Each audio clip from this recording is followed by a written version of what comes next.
AIME started in 2005, and I've been around since then as well.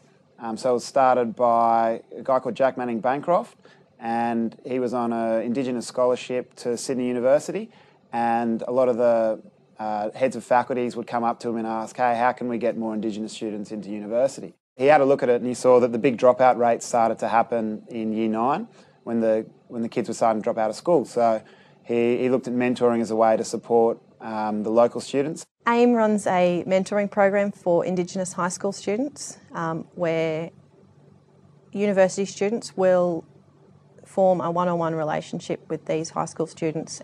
The first goal we have is that all the Indigenous high school students that we have in our program, that they complete high school at the same rate as the population as a whole. So that's the goal of AIME.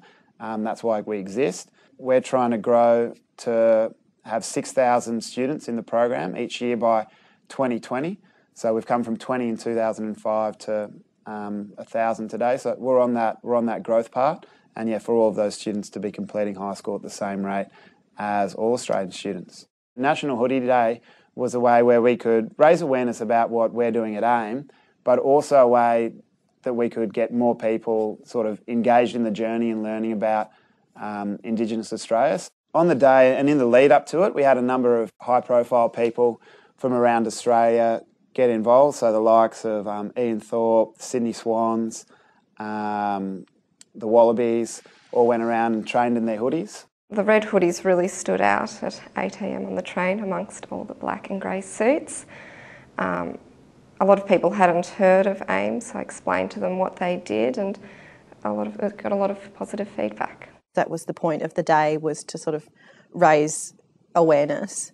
And I went down with a lot of the other people from the office to the Opera House, and we actually had some people down at the Opera House stop us and ask what was going on, and got the opportunity to talk to them and explain about it all, which was great.